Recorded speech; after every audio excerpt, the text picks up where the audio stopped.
Hello, Gemini. I'm Bonnie Morris, and that's Don Rivera over there. And together we are Cards and Constellations. We are the ones that have taken both tarot and astrology and married them together to give you a better idea of the energy so that you can use it to your advantage. Now, we're going to start out. We always start out by looking at the moon. What's going on? Well, this week, during the week of July 7th through the 13th, on the 10th, we have a full moon. Oh, wow. That's when everything gets lit up and you can see everything that's going on in your world. And some of those things might not be pleasant because when you were doing the work on whatever project you were working on, you were doing some of it in the dark. Well, this illuminates it. Now you can go, hey, I did okay over here, but not so good over there. And you change it, you tweak it, you make it what it is you want it. Now, in order to figure out what the project is, we got to step back to the new moon in Capricorn on January 11th of 2024.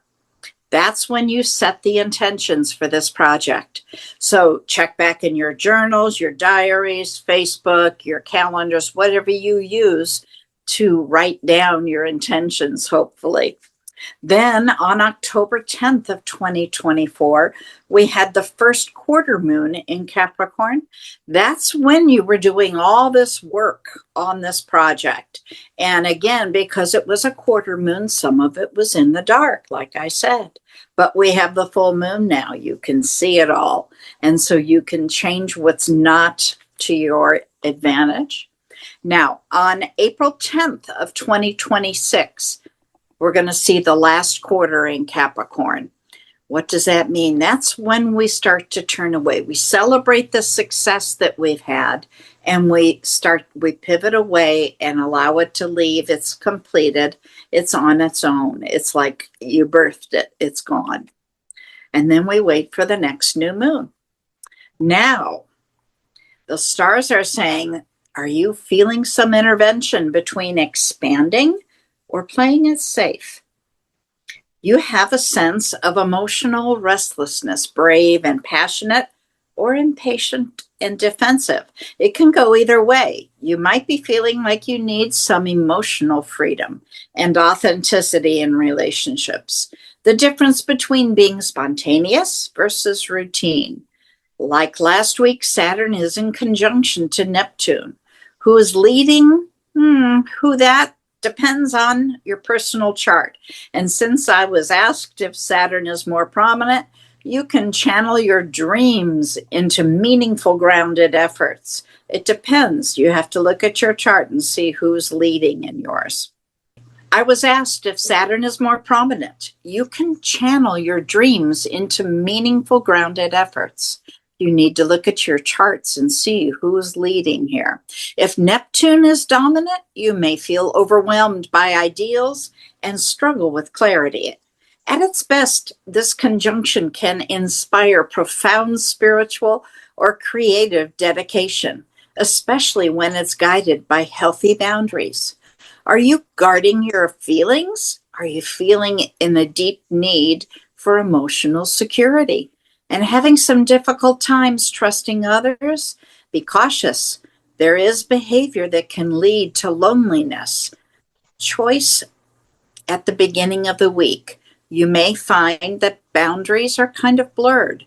You may yearn for connection and spiritual meaning, but you also may have some unrealistic expectations.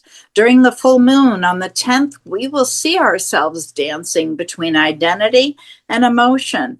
The full moon can highlight all of it, like we talked about. This contrast might also encourage growth through balance, may experience some big highs or some low lows. Be careful. Reach out if you need help.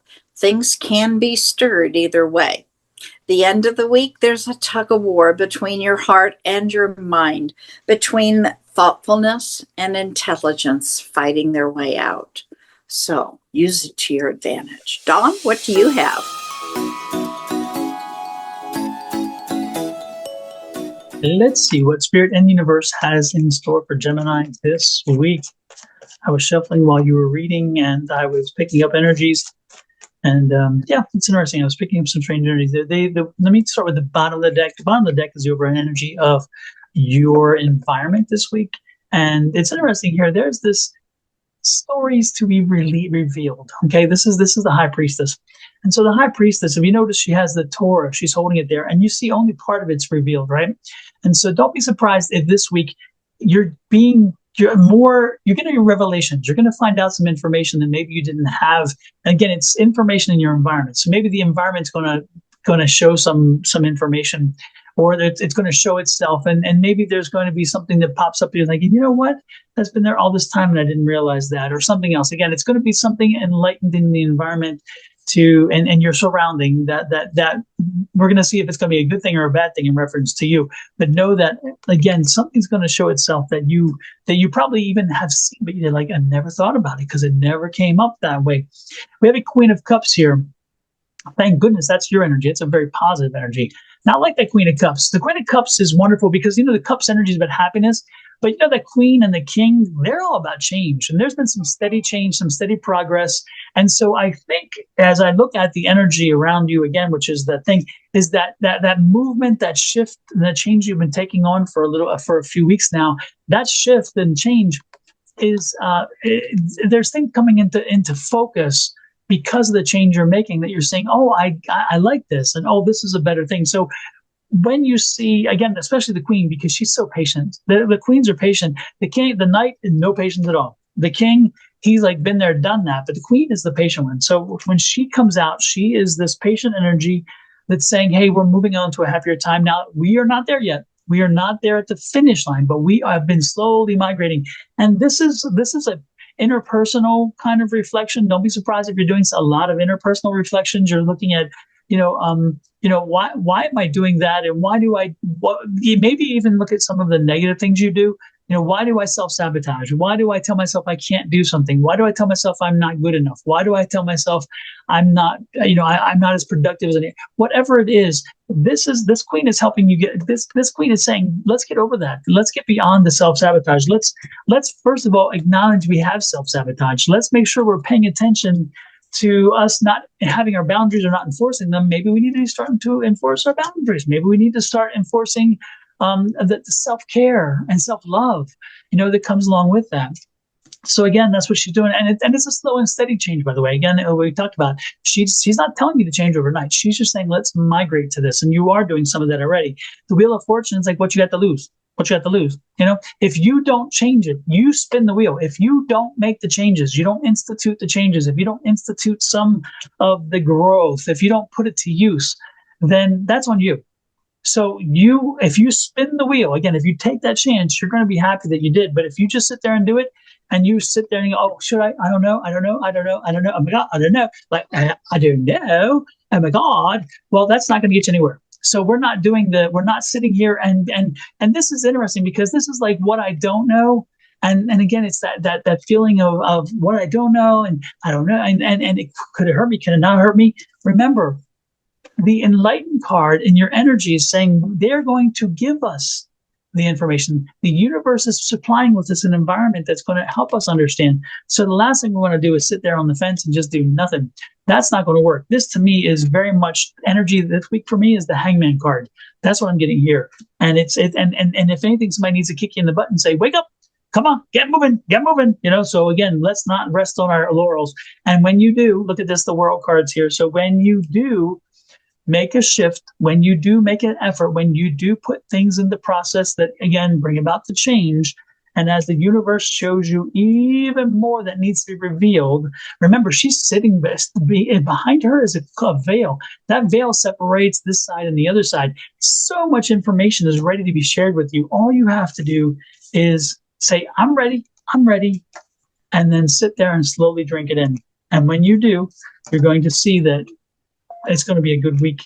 So this week, focus on just moving forward, focus on change, letting go of some old paradigms, shift to new, get rid of self-sabotage, create boundaries for yourself, boundaries for others, share those boundaries, make sure people know what they mean, and then ultimately live that experience. Don't just talk, live the experience.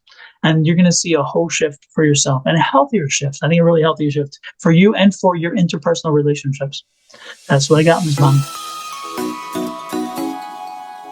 Well, I think that fits with that full moon, things being highlighted that you didn't know, revealed that you didn't understand. And also that Neptune, remember we talked about that, blurs those boundaries. So you have to use caution and be careful where you go. Damn you, Neptune. Yeah. But sometimes it's good to have the blur. I really do, because sometimes the blur brings it shakes things up. Sometimes we get too reticent, or we get too caught up in our own heads or our own ways, and we're afraid of, even though we don't like where we are, we're afraid it could get worse. And sometimes when it blurs and then pushes us to the point where, okay, now we got to do something, then all of a sudden it gets better, and you're thinking, why didn't I do it? I didn't do it because I couldn't get out of my own way, because I was, again, too reticent to change, because I was afraid, or for whatever. And that's it's not a bad thing to have that concern and fear. The bad thing is when it creates that paralysis by analysis, which is that Two of Swords I showed you, in my opinion, on this card, which is usually a hangman energy, but I got that from that too. So with that said, move forward this week. Really do some self-work. Do some self-work, and you will be glad that you did. I really do get that. With that said, Ms. Bonnie, let's get out of here. Folks, hit the like, share, subscribe, and follow buttons. And Bonnie, what happens when they do hit those buttons? Oh my goodness, you'll get notified anytime we put something out or when we go live. You don't have to follow, you don't have to try to track us down. We will let you know. And who are they subscribing to? Oh my goodness. You see that Sonoran Mystic Tarot over there? That's where you're going to go, and you're going to hit that subscribe button, set that bell, and then you're going to come over to my channel, Your Love Goddess, and do the same thing. And don't forget, cards and constellations using that ampersand. Come over there. We need to build that channel so that we can get this out to more folks. Absolutely. We're the only folks on the net that are mirroring tarot and astrology, showing you the way to move forward with both. With that said, love, light, and blessings from Miss Bonnie, her family, me, and my family, to you and yours. Until next week, have a great one. Remember, open up and be prepared to take in the change. Bye.